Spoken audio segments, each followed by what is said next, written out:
Ito ang hardin ng panalangin.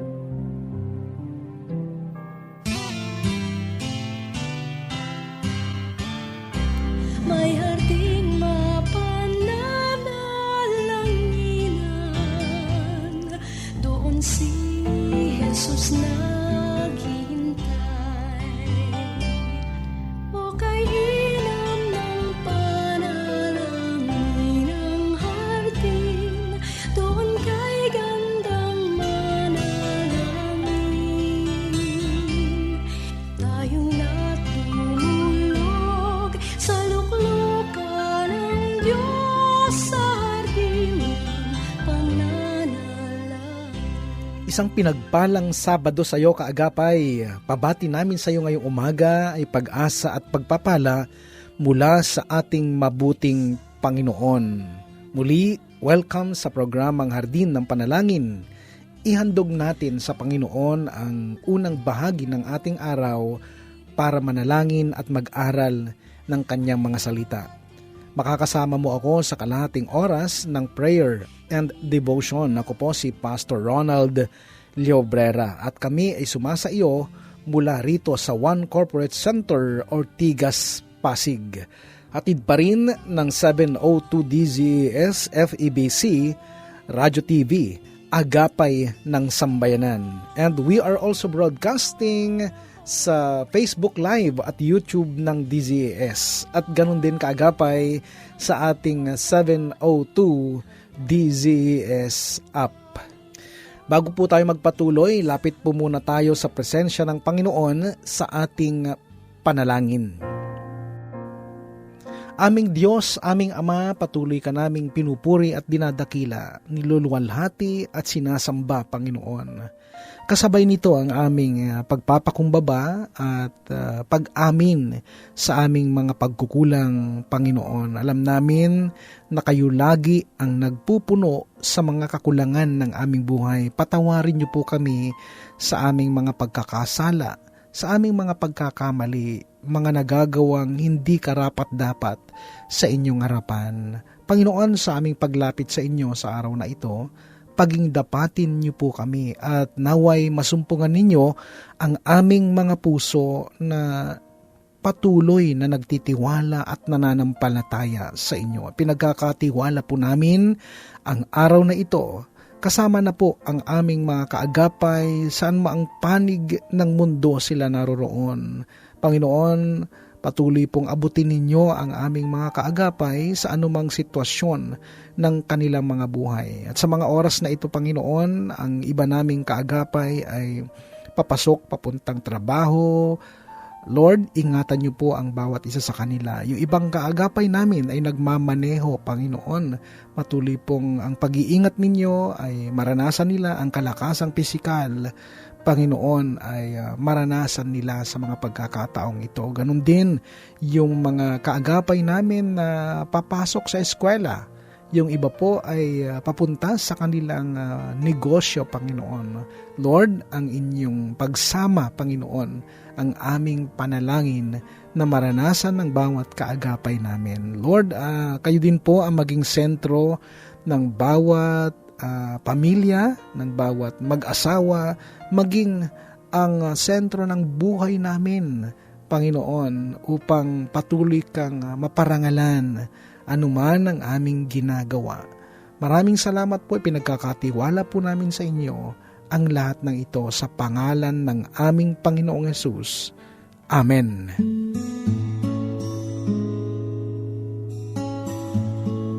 Napapakinggan mo pa rin ang programang Hardin ng Panalangin. Muli ako po si Pastor Ronald Llobrera. Upang mas maging mabiyaya pa ang ating prayer time, kaagapay maaari mong i-comment ang iyong mga hiling sa Panginoon sa ibaba. Gagawin po natin ang ating makakaya upang maisama yan sa ating panalanginan mamaya. At kung sakali naman kaagapay na hindi na po mabasa lahat ng mga pinapadalang panalangin kahilingan, umasa po kayo na sa amin pong personal prayer and devotion ay patuloy po naming ipagpipray at ilalapit sa Panginoon itong mga ipinapadala ninyong prayer request. at sa mga kaagapay natin na tinugon na po ng Panginoon. May mga katugunan na po ang Panginoon sa inyong mga panalangin kahilingan. Mangyaring pasalamatan natin ang Diyos, magpadala po kayo ng mensahe sa amin at i-broadcast din natin ang kabutihan ng Panginoon upang yung iba po ay ma-encourage na talagang magtiwala at manampalataya sa Panginoon. Para sa ating pag-aaral ng salita ng Diyos sa araw na ito kaagapay, samahan mo ako. Pagbulay-bulayan natin ang mga salita ng Panginoon. Kaagapay, isang katanungan ang sasagutin at pag-uusapan natin ngayong umaga at sa mga susunod pang mga pagkakataon. Ang katanungan ay ito: kalooban ba ng Diyos na maranasan mo ang magandang buhay dito sa lupa? Alam nyo, ang Panginoong Hesus noong namatay siya sa krus, hindi lang niya tayo iniligtas sa kapahamakan, kundi para maranasan din natin ang maganda at payapang buhay dito sa lupa. Ang sabi sa 1 Kabanatang 10, talatang 10 sa 2 bahagi, ang sabi ni Jesus na parito ako upang ang mga tupa ay magkaroon ng buhay na masaganang lubos. Kagapay, ang nais ng Panginoon ay maranasan natin ang totoong kagaanan ng buhay dito sa lupa. Kasama dito ang pagbibigay halaga natin sa mga bagay na ipinagkatiwala sa atin ng Panginoon. Una sa lahat, ang ating buhay. Ayon sa isang kasabihan, mahalin mo ang iyong buhay at mamahalin ka nito pabalik. Alam nyo, maraming tao ang nakikipagsapalaran para mahanap ang kaligayahan. Ngunit sa bandang huli, kabiguan ang nararanasan. Lahat sinusubukan para lumigaya. Maaring mga material na bagay ang inaakala mong magbibigay ligaya sa iyo. Maaring mula sa relasyon, maaring katanyagan at kasikatan, subalit ang lahat ng ito ay pansamantala lamang kaagapay. Ang inaakala ng marami sa mga ito masusumpungan ang magandang buhay, kaya halos ubusin ang lakas at panahon para sa mga ito.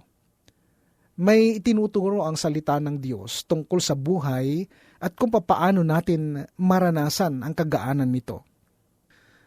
Ang sabi sa 1 Pedro, Kabanatang 3, talatang 10, ayon sa nasusulat, ang mga nagnanais ng payapa at saganang pamumuhay, dila nila'y pigilan sa pagsasabi ng kasamaan. Ang anumang panlilinlang at madayang pananalita sa kanyang mga labi ay di dapat mamutawi. Kaagapay, nagkaroon ng revelasyon si Pedro patungkol sa buhay, katulad din ng revelasyon ni David sa Aklat ng Mga Awit, Kabanatang 34 sa mga talatang 12 hanggang 14. Basahin natin. Sinong may gusto ng mahabang buhay? Sinong may nais ng masaganang buhay? Dila mo'y pigilan sa paghabi ng kasamaan. Mabuti ang gawit, masamay layuan. Pagsikapang kamtin ang kapayapaan. Alam nyo, ang paglayo sa masama at ang paggawa ng mabuti ay isang kaparaanan kung papaano mahalin at bigyang halaga ang buhay. Ano ba ang mukha ng magandang buhay?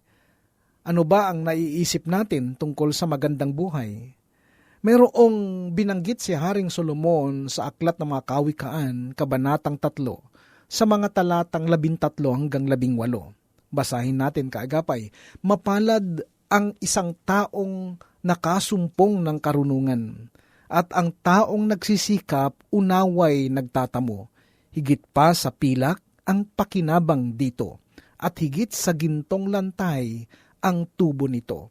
Sa alinmang alahas ay higit ang karunungan, at walang kayamanang dito ay maipapantay.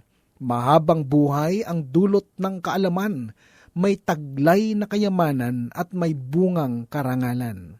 Maaliwalas ang landas ng taong may kaalaman at puno ng kapayapaan ang lahat niyang araw. Mapalad nga ang taong may taglay na karunungan, para siyang punong kahoy na mabunga kailanman.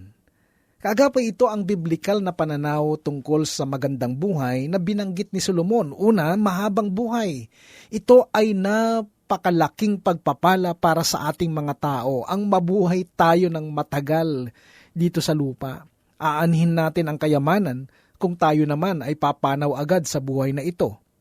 Ngunit kung magpapabaya tayo sa ating mga sarili at hindi natin iingatan, malaki ang tsansang makakaranas tayo ng mga karamdamang mauuwi sa maagang kasawian.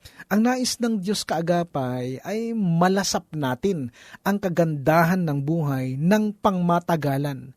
Ngunit ang nakalulungkot, maraming tao ang hinahayaan nilang masira ang kanilang kalusugan sa pamamagitan ng masasamang bisyo at masasamang kinagawian. Huwag nating sayangin, kaagapay, ang panahon na ipinagkaloob sa atin ng Diyos para mabuhay. Lasapin natin ang sarap ng buhay na galing sa Diyos. Ikalawa, kayamanan at karangalan. Maraming tao ang nabubuhay na maraming taglay na kayamanan, ngunit walang kasamang karangalan. Ang kayamanan ay hindi lang tungkol sa salapi, pinatutungkulan din nito ang impluwensya natin sa iba.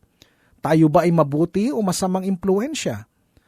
Aanhin natin ang kayamanan kung hindi naman galing sa marangal na paraan. Ang nais ng Panginoon, malasap natin ang tunay na yaman na nanggagaling o nanggaling sa marangal na kaparaanan. Sapagkat maraming mayayaman ang hindi makatulog sa gabi. May pag-aalinlangan at takot, walang kapayapaan. Kaagapay, ang kayamanan ay mga pagpapalang galing sa Diyos upang ito'y ating malasap ng may karangalan. Ikatlo, maaliwalas na landas. Alam nyo, mahirap mabuhay sa malabong hinaharap o malabong landasin. Matatakpan nito ang magandang plano ng Diyos sa ating mga buhay. Ang nais ng Diyos ay makita natin ng maliwanagan ang kanyang mga inihandang magagandang bagay para sa atin. Mabuhay tayong puno ng pag-asa at kagalakan. Ikaapat, kapayapaan. Isang napakadakilang pagpapala sa atin ang mabuhay tayong may kapayapaan. Maraming tao ang nasa kanila na lahat, ngunit walang kapayapaan. Halos gusto nilang bumili ng kapayapaan. Subalit kaagapay, kahit gaano kakayaman, hindi mo kayang bilhin ang kapayapaan. Wala kang mabibilhan kahit pa sa pinakatanyag na tindahan sa buong mundo. Sapagkat ang tunay na kapayapaan, Diyos lang ang pinanggagalingan. Balikan lang natin ang napakagandang panukala ni Apostol Pedro sa unang Pedro, kabanatang 3, talatang 10. Ayon sa nasusulat, ang mga nagnanais ng payapa at saganang pamumuhay, dila nila'y pigilan sa pagsasabi ng kasamaan, ang anumang panlilinlang at madayang pananalita sa kanyang mga labi ay di dapat mamutawi.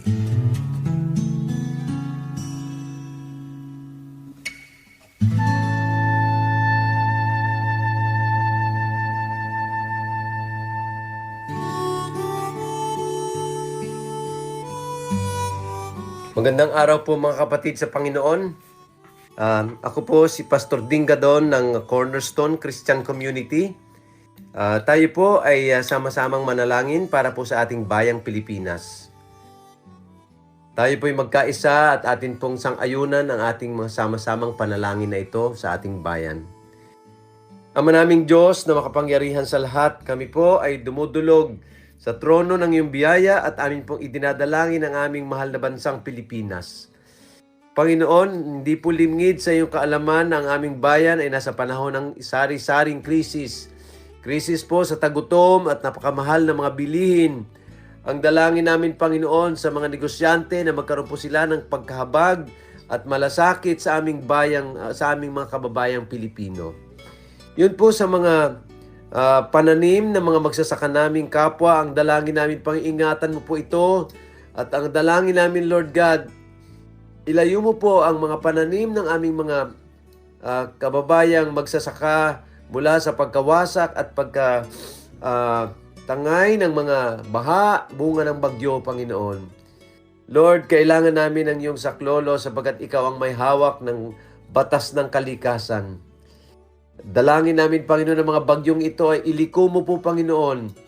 Kami po ay naniniwala na ang kamay mo ay makapangyarihan at walang imposible sa iyo upang ilihis ang takbo ng bagyo at huwag itong manalasa sa maraming mga buhay ng aming mga kababayan, properties, mga buhay at mga pananim, Panginoon, mga tahanang nawasak. Iniiling namin, Panginoon, kahabagan mo po ang aming mga kababayang Pilipino. Maging ang aming mga nasa pamahalaan, ang panalangin namin, hipuin po ninyo sila, Panginoon. Mga naglilingkod sa bayan, Panginoon, mga lingkod bayan namin mula sa pinakamataas na opisyal ng aming bayan, pababa sa provincial hanggang sa local at barangay level. Dalangin namin na magkaroon sila ng tunay na malasakit sa aming mga kapwa Pilipino, Panginoon. Samahan po ninyo, Panginoon, ang aming bayan. Ikaw po ang kumausap sa puso ng aming mga kababayan na alam po namin ikaw lamang ang makapagbabago ng kanilang pananaw upang sila po, Panginoon, ay tumupad ng may katapatan sa kanilang mga sinumpaang tungkulin. Salamat po, Ama. Amin pong dinadalangin ang sa iba't ibang mga sektor ng aming pamahalaan, mga kabataan, Panginoon, ang mga negosyante, ang edukasyon, at ang lahat ng mga nasa tungkulin, Panginoon, ay pagkaisahin mo kaming lahat upang nang sa gayon ay kami sama-samang magmalasakit sa aming bayan at hindi sa aming mga pansariling interest lamang, Lord God.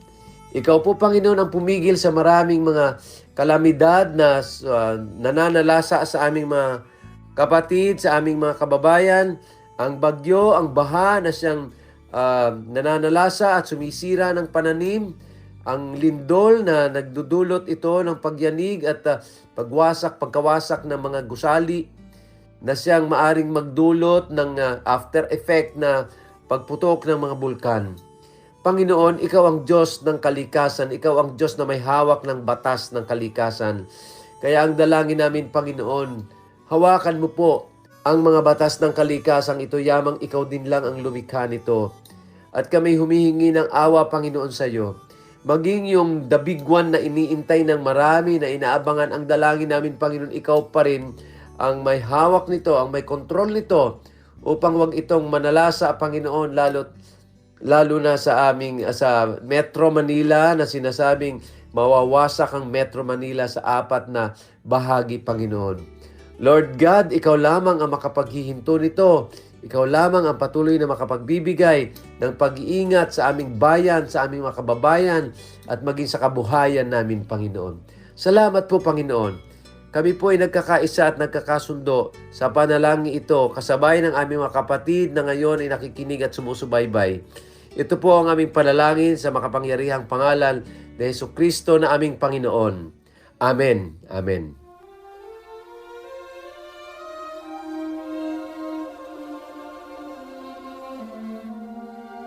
Purihin ang Panginoon.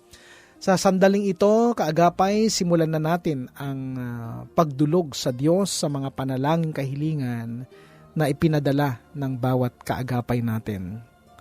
Aming Ama, aming Panginoon, maraming salamat po sa pagkakataong ito na kaming muli ay makalalapit sa inyo sa pamamagitan ng pananalangin. Panginoon, nagtitiwala po kami sa inyo at sa mga pagkakataong ito na ilalapit namin sa inyo ang mga ipinadalang prayer request ng aming mga kaagapay. Naniniwala kami, Panginoon, na tutugunin niyo ito ayon sa inyong banal na kalooban. Lord, sa oras na ito, pinagpe-pray namin ang aming mga kaagapay.